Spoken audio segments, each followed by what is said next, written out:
समझिए कि लगातार बीजेपी कह रही है कि गंगा का पानी जल हाथ में लेकर के कसम खाई थी कि शराबबंदी करेंगे, नहीं की। गंगा की सौगंध खाई थी कि 36 वादे पूरे करेंगे, नहीं किए। ये बार बार कहा जा रहा था। कांग्रेस पहले इसे हल्के में ले रही थी, लेकिन लगा कि इससे गलत मैसेज जा रहा है तो मोहम्मद अकबर ने बाकायदा प्रेस कॉन्फ्रेंस कर कहा कि ये वीडियो देख लीजिए, हमने आपको दिखाया कि किस तरह हमने सिर्फ और सिर्फ हाथ में गंगा जल लेकर के किसानों की कर्ज माफी की कसम खाई थी कि तुरंत हम कर देंगे, जो हमने कर भी दिया। शराबबंदी को लेकर के हमने इस तरह की कसम नहीं खाई थी। यहां पर मोहम्मद अकबर क्या कह रहे हैं और उस पर बृजमोहन अग्रवाल ने किस तरह से मोहम्मद अकबर को लेकर के कम्युनल कमेंट उन पर कर दिए और जो सांप्रदायिक सद्भाव बिगड़ा था उसका ठीकरा भी उनके सर पर फोड़ दिया, जरा ये देखिए। और जहां तक भारतीय जनता पार्टी के नेताओं की बात है तो नीचे से ऊपर तक सब झूठ बोलने वाले लोग हैं। मैंने आपको वीडियो दिखा दिया। आरपीएन सिंह साफ तौर पर हाथ में गंगा जल लेकर वो ये बता रहे हैं कि 10 दिनों के भीतर कर्जा माफी करेंगे। 10 दिन तो दूर की बात है, जिस दिन मुख्यमंत्री जी ने शपथ लिया भूपेश बघेल जी ने उसी दिन कर्जा माफी कर दिया। विजय बघेल जी का जो बयान आया है उसमें उन्होंने ये कहा है कि भारतीय जनता पार्टी की तरफ से कभी भी शराबबंदी की बात नहीं की गई है। वो उसका सबूत भी मैं आपको देना चाहता हूं कि डॉक्टर रमन सिंह ने 11 अप्रैल 2017 को जब नीतीश कुमार जी से उनकी मुलाकात हुई उस समय छत्तीसगढ़ में भी शराबबंदी का ऐलान किया था। रोज नई नई बातें करते हैं। कम से कम मोहम्मद अकबर जी को तो गंगा जल के बारे में बात नहीं करना चाहिए और नई नई बात कर नए नए मुद्दे उछालकर अपने अंदर गिरेबान में झांक कर देखें। मोहम्मद अकबर जी, आने वाले समय पर आपकी भी वही गति होना है जो गति टी.एस. सिंहदेव जी की हुई है, जो कांग्रेस के जन घोषणा पत्र के प्रमुख थे और आज वो सिर छुपाकर घूम रहे हैं। आने वाले समय पर आपकी भी यही स्थिति होने वाली है। और इसे लेकर बीजेपी और कांग्रेस में और भी जुबानी जंग है। जरा बीजेपी से केदार गुप्ता जी और सुशील आनंद शुक्ला जी क्या कह रहे हैं कांग्रेस से, सुनिए। शराब घोटाले को लेकर है। 2022 में इनकम टैक्स डिपार्टमेंट की जो रेड पड़ी थी उसमें ये बात सामने आई थी कि छत्तीसगढ़ में शराब का पैसा इधर से उधर नकदी ट्रांसफर हो रहा है और उसको लेकर जब इनकम टैक्स डिपार्टमेंट ने ईडी को ये बात की सूचना दी थी, ईडी यहां पर पहुंची और उसने कार्रवाई करते हुए 1500 करोड़ के घोटाले का 2000 पन्ने का अभी सारा कुछ तथ्यात्मक घटनाक्रम कोर्ट में जमा किया। गंगा जल की कसम कांग्रेस पार्टी ने किसानों के कर्ज माफ के लिए खाया था। प्रधानमंत्री ने झूठ बोला और प्रधानमंत्री जी ने गंगा जल की कसम को छत्तीसगढ़ के शराब घोटाले से जोड़ने का दुस्साहस किया। ईडी एक गलत कार्रवाई करती है, उसमें पटकथा तैयार करती है। भारतीय जनता पार्टी के नेता बेशर्मी पूर्वक उस पटकथा के आधार पर बयान देते हैं। भारतीय जनता पार्टी की रमन सरकार के समय शराब की नीति परिवर्तित करके 4400 करोड़ का घोटाला हुआ था। कांग्रेस पार्टी बार बार इस बात की मांग कर रही है कि इस घोटाले की जांच ईडी कब करेगी, प्रधानमंत्री इस घोटाले पे क्यों मौन है। प्रधानमंत्री को इस घोटाले पे जवाब देना चाहिए। और अब देखते हैं हमारे आज के सवाल क्या है। सवाल आपके सामने हम रखते हैं, ये है हमारे सवाल। छत्तीसगढ़ की सियासत में हलचल, बीजेपी कांग्रेस के लिए चुनावी हथियार बना गंगा जल। गंगा जल की कसम कर्ज माफी के लिए खाई, बीजेपी ने क्या जानबूझकर गलतफहमी फैलाई। वादा खिलाफी पर बीजेपी ने कांग्रेस पर बोला हमला, शराबबंदी पर अब तक क्यों नहीं हुआ फैसला। छत्तीसगढ़ की सियासत में छाई गंगा की सौगंध, कौन सच्चा कौन झूठा, वोटर में फुल कंफ्यूजन। किसकी बात पर यकीन करें, किसकी बात पर यकीन ना करें। आइए सीधे रुक करूंगा अपने 3 खास मेहमानों का। मेरे साथ मेहमान जुड़ चुके हैं, तारुफ करा रहा हूं मैं आपका एक एक कर। मेरे साथ कांग्रेस से वरिष्ठ नेता प्रवक्ता नितिन भंसाली साहब जुड़े हुए हैं। नितिन जी, बहुत बहुत स्वागत करता हूं आपका हमारे इस खास डिबेट शो में। मेरे साथ बीजेपी से वरिष्ठ नेता प्रवक्ता सुशांत शुक्ला जी जुड़े हुए हैं और वरिष्ठ पत्रकार उचित शर्मा जी को आज हमने आमंत्रित किया है। उचित जी, आपका भी स्वागत है। Sushant ji, welcome to my show. Nitin Bhansali ji, सबसे पहले आपके पास आता हूं।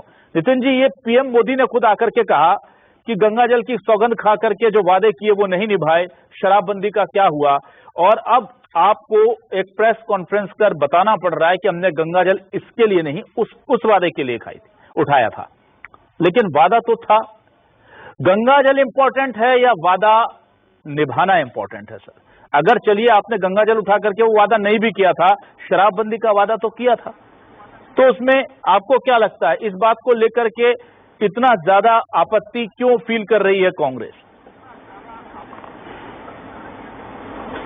देखिए, हमने जो वादा किया था उस वादे पर तो हम काम भी कर रहे हैं। 150 से ज्यादा शराब की दुकानें इस प्रदेश में बंद भी हुई हैं और इस दिशा में पूर्ण नशा मुक्त राज्य बनाने की दिशा में हम लगातार प्रयास भी कर रहे हैं।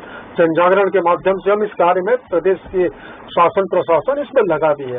अब बात आती है गंगा जल की, गंगा मैया की। ये जो बार बार झूठ मैं ये देख रहा हूँ, लगातार इन 6 महीनों में तो लगातार झूठ पे झूठ बोले जा रहे हैं। और देश के प्रधानमंत्री एक सार्वजनिक मंच से आकर ऐसा झूठ बोल के जा रहे हैं जिसका कोई सिर पैर नहीं है। मैं तो देखिए अभिलाष जी गंगा जल लेकर आया हूँ, ये गंगा जल है, मैं लेकर आया हूँ। मैं इसकी शपथ खाता हूँ। ये मैंने हाथ में लिया कि हमने शराबबंदी करेंगे ये कसम नहीं खाई थी। गंगा जल हाथ में लेकर हमने कसम खाई थी किसानों का कर्जा माफ करेंगे, जो सरकार बनते ही 4 घंटे में 19 लाख किसानों का 10,000 करोड़ रुपया माफ किया। इसमें शराबबंदी पे हमने कसम ही जब नहीं खाई तो ये किस बात पर बार बार बात कर रहे हैं? और ये ले गंगा जल मैं इनको देता हूँ, हाथ में ले, मैं तो ले रहा हूँ, ये कसम खाए और ये कहे कि हमने ऐसा कहा था। तो ये इस प्रकार का झूठ फैलाना जनता के बीच में बंद करे। हाथ जोड़कर निवेदन है कि भाई इतना स्तर मत गिराओ अपना, इस स्तर तक मत जाओ कि गंगा मैया को भी आप इस तरीके से उनके नाम पर राजनीति करो। गौ माता, प्रभु श्री राम, गंगा मैया, यही इनके मुद्दे हैं। हमने जो कहा था अभिलाष जी वो किया है। और रहा सवाल शराबबंदी का, इसमें समिति बनी, आज तक भाजपा के विधायक का इनके 14 विधायकों के विधायक दल ने नाम नहीं दिया है। 2500 करस्पॉन्डेंस वो उनकी मर्जी है सर। ना सर उनकी मर्जी है, वो ना है तो आप अपना कीजिए, वादा पूरा कीजिए। ये दलील मुझे आपकी अच्छी नहीं लगती, क्योंकि बीजेपी के लोग नहीं आएंगे तो क्या वादा नहीं निभाएंगे? जी ठीक है, लेकिन मैं आता हूं सुशांत जी, ये बात तो बहुत महत्वपूर्ण है। जब तक आप कहते थे या स्थानीय नेता कहते थे तो समझ सकते थे, पॉलिटिकल माइलेज के लिए कहते हैं ना कि उस वादे को भी लपेट लिया, गंगा जल के साथ उसको जोड़ दिया। लेकिन पीएम मोदी एक बहुत बड़े पद पर हैं, देश के सबसे विश्वसनीय चेहरे हैं, वो आकर के अगर कह रहे हैं कि ये कसम खाई थी गंगा जल हाथ में लेकर के, तो ये बाई मिस्टेक हो गया या पूरा पॉलिटिकल प्लानिंग के साथ किया गया कि आपको आकर के हमारे लिए पिच सेट कर देनी है? इतने दिनों से हम कह रहे हैं, आप कह देंगे लोग यकीन कर लेंगे। क्या हुआ क्या है? क्योंकि कांग्रेस तो कह रही है कि अगर आपको लगता है कि उन्होंने गंगा जल लेकर इसकी कसम खाई थी तो आप गंगा जल हाथ में उठा लीजिए।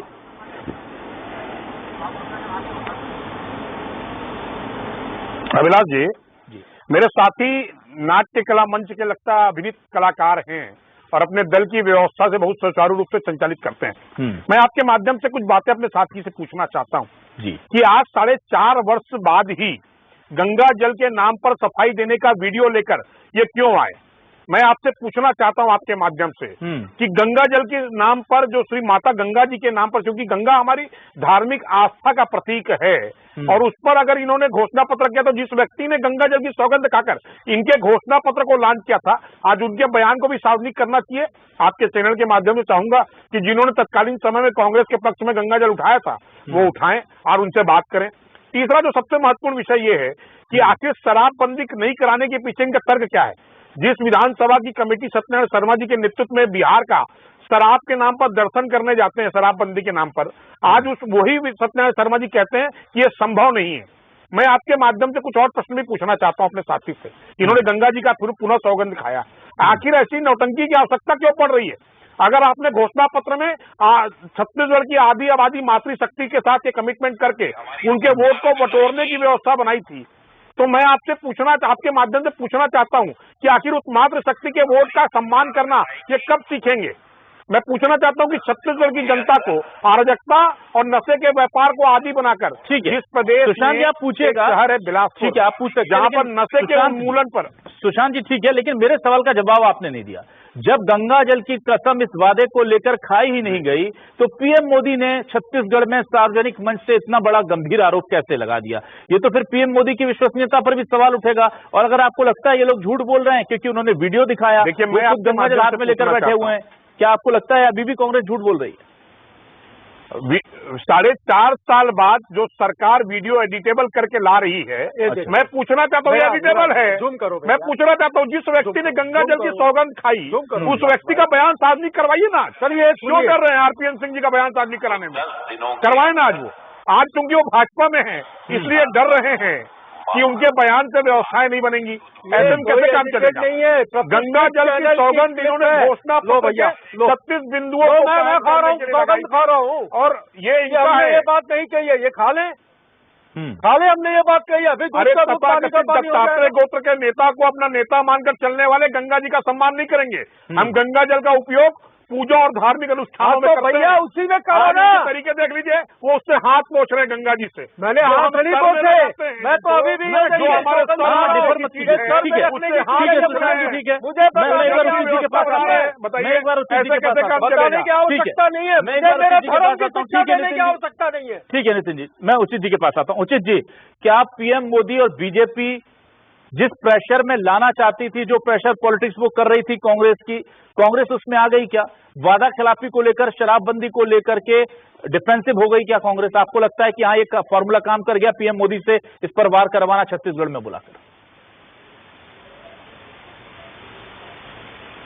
बात शुरू से कहते आया हूं कि भारतीय जनता पार्टी जो है वो अपनी पिच पे कांग्रेस को खिलाती है, वो अपनी पिच पे इन लोगों को बैटिंग करने के लिए आवेदन देती है, प्रस्तुत करती है, तो ये उनकी पिच पे जाके खेलते हैं। हकीकत ये है, ये बात सत्य है कि रॉन्ग फीडबैक दिया गया पीएम को। हमारे जैसे कई तमाम पत्रकार वहां मौजूद थे। 2018 की प्रेस कॉन्फ्रेंस थी, गंगा जल उठाया गया था, गंगा जल हाथ में लिया गया था, मगर किसी और चीज के लिए। ये बात सत्य है, शराबबंदी की बात नहीं हुई थी कि शराबबंदी बंद करेंगे और गंगा जल, ये सत्य है। वहीं रमन सिंह जी ने भी शराबबंदी के लिए कहा था, ये बात भी सत्य है, लेकिन उसमें एक डिस्क्लेमर लगा हुआ था अभिलाष कि क्रमशः शराबबंदी होगी। वो डिस्क्लेमर इनके पास भी था।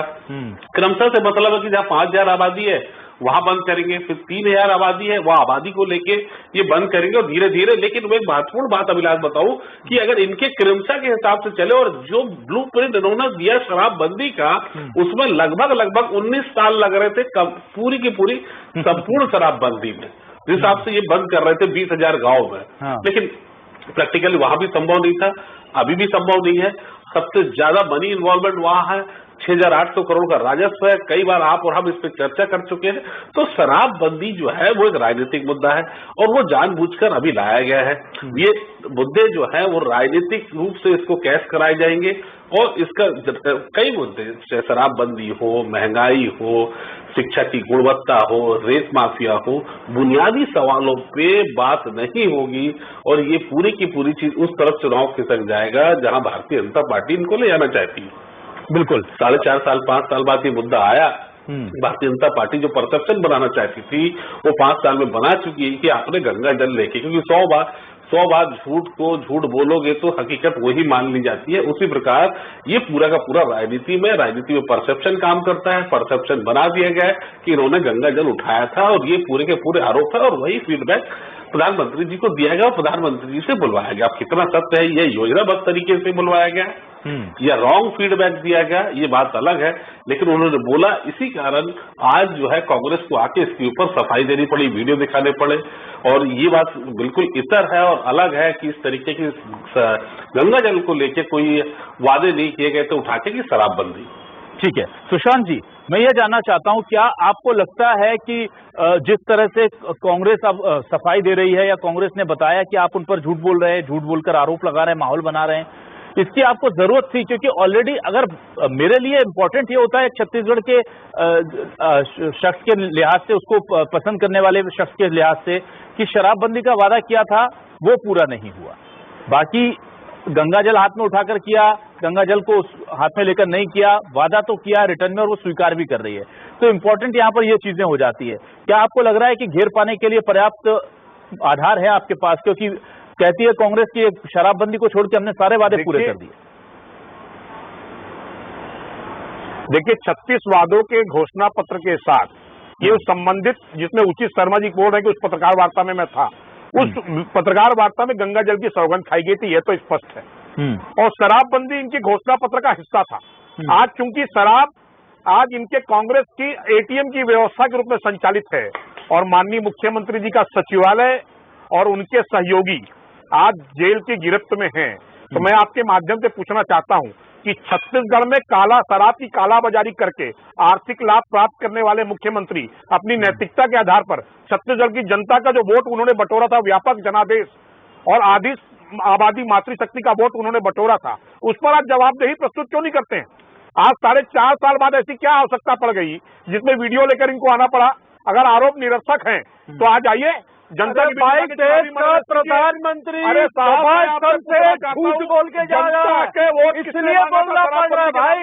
ये जो गंगा मैया के नाम पर जो राजनीति कर रहे हो, तो आदि ये आपका चाल चरित्र और चेहरा तो बताना पड़ेगा ना ढेबर जी जनता को, और आपके सौम्या चौरसिया को बताना पड़ेगा ना। अन्य लोग शराब घोटाले के नाम पर जेल पर हैं। बात करते 1300 से ज्यादा के शराब घोटाले का आरोप हमने लगाया है और एटीएम बनाकर इनके युवराज और युवरानियों को गुलाब के कई टन फूलों से लादकर रोड पर स्वागत करने की व्यवस्था, ये जो शराब के माफिया, नवनियुक्त माफियाओं ने की है, ये सारे भी कोई बात हो जाए। आते हैं छत्तीसगढ़ में शराब दुकानों में 2 टेबल लगाकर छत्तीसगढ़ को नशे की गिरफ्त में चलाने वाले लोग आज अपने गिरेबां पर झांकना चाहिए उनको कि छत्तीसगढ़ की दुकानों में 2 टेबल लगाकर बिक्री करने वाले शराब के प्लांट से फैक्ट्रियों से सीधा दुकानों पर जाकर शराब बेचने वाले, ये जो शराब के नवनियुक्त कोचियां हैं कांग्रेस के लोग, मैं आज आपके चैनल पर बड़ी गंभीरता से आरोप लगाता हूं कि जो नए कोचियां बने हैं शराब माफिया, शराब माफियाओं के जो कोचियां बने हैं, उन कोचियाओं को जवाब देने की आवश्यकता है छत्तीसगढ़ में। क्या ईडी, आईटी, सीबीआई जिन राज्यों में बीजेपी की सरकार नहीं है वहीं पर ठीक है सर, ठीक है। मैं उचित जी के पास एक बार आना चाहूंगा। हाल ही में ठीक है सर, उचित जी के पास आने की इजाजत दीजिए मुझे। उचित जी, क्या आपको लगता है कि कांग्रेस जो है वो अपने 35 या 30 या जो भी वादे उन्होंने पूरे किए हैं उसे लेकर पब्लिक के बीच जाए? क्योंकि अब ये जो शराबबंदी का मामला, ये तो भारी पड़ना था। देखिए, ये बहुत सोच समझ के किया जाने वाला वादा होता है और ये वाकई में ये बहुत अच्छा चुनावी घोषणा पत्र बना था, जिसको लेकर के बार बार कहा जाता है कि बहुत बड़ी भूमिका थी उसकी इस जीत में कांग्रेस की। इसको लेकर के अब डैमेज कंट्रोल के लिए बजाय इसके कि ये बोला जाए कि हमने गंगा जल हाथ में लिया था, नहीं लिया था, बजाय इसके पब्लिक को कन्विंस करना कि हाँ भाई इसमें थोड़ी सी देरी हो गई, चूक हो गई, उससे उस तरह से काउंटर किया जाए ताकि वो जो बीजेपी माइलेज लेना चाह रही है उसे वो ना मिल पाए। देखिए, बीजेपी को जिस तरीके से माइलेज लेना था वो ले चुकी है। अब ये केवल जवाब देते बाहर घूम सकते हैं कांग्रेस कि हमने ऐसा नहीं किया था, हमने ऐसा नहीं किया। देखिए, अदर देन जो इनको अपनी उपलब्धि बताने का वक्त था, उस वक्त ये अपनी सफाई देते नजर आएंगे। जो परसेप्शन बनाना था वो 4-4.5 साल में भारतीय जनता पार्टी ने बना लिया। भारतीय जनता पार्टी इस राजनीति के खेल में बड़ा स्मार्ट प्ले करती है। ये बात सत्य है कि कोई चीज अगर ऐसी नहीं भी हुई है तो उसको साबित कर रही।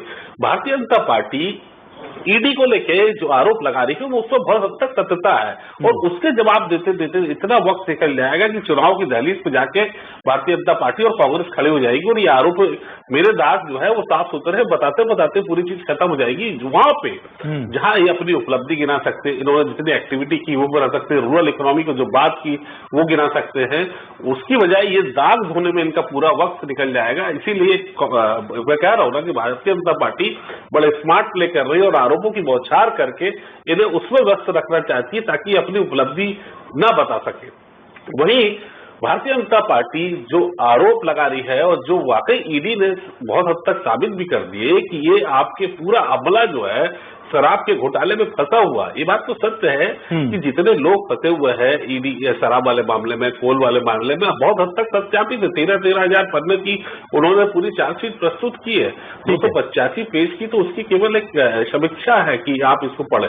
तो ये बहुत हद तक ये उसमें उलझी हुई है, अपने करप्शन में उलझी हुई है। उसको उलझा के भारतीय जनता पार्टी की शायद स्ट्रेटेजी हो सकती है कि उनको उनके करप्शन में उलझा के रखूं, उसको गंगा जल में उलझा के रखूं ताकि वो अपनी उपलब्धि न बता सके और हम इन्हें दागदार कह के पूरे के पूरे पब्लिसाइज कर सके और उसका चुनावी एडवांटेज और माइलेज ले सके। ये एक स्ट्रेटेजी उनकी हो सकती है। बिल्कुल, और वादे, जाहिर सी बात है कि अब चुनाव आ रहा तो एक बार फिर से वादे होंगे, लेकिन इस बार मुझे लगता है कि छत्तीसगढ़ की जनता भी अब हिसाब लेने में बहुत पुख्ता है और राजनेताओं को भी वादे बहुत सोच समझकर करने होंगे। आजकल एक गाना बड़ा फेमस है, जाने इस दिल का हाल क्या होगा, तेरा वादा अगर वफा होगा, और उसी की 2 लाइनें हैं जो चुनाव के वक्त मुझे लगता है कि बहुत मुफीद बैठेंगी इन राजनेताओं पर। वो कहते हैं कि हश्र में तेरा हश्र क्या होगा, मेरी जानिब अगर खुदा होगा। अगर पब्लिक के साथ खुदा है, पब्लिक के साथ जाहिर सी बात है भगवान होता है, तो जो वादे कर रहे हैं उसे निभाना पड़ेगा, और नहीं तो क्यों नहीं निभाए, इसके लिए जनता को मनाना पड़ेगा, बताना पड़ेगा। और जाहिर सी बात है तमाम जो राजनेता हैं उन पर अब जिम्मेदारियां ज्यादा हो गई हैं, क्योंकि जनता जागरूक है। बहुत बहुत शुक्रिया नितिन भंसाली जी, सुशांत शुक्ला जी, उचित शर्मा जी हमारे साथ जुड़ने के लिए, इस डिबेट का हिस्सा बनने के लिए। तमाम दर्शकों को शुक्रिया, नमस्कार।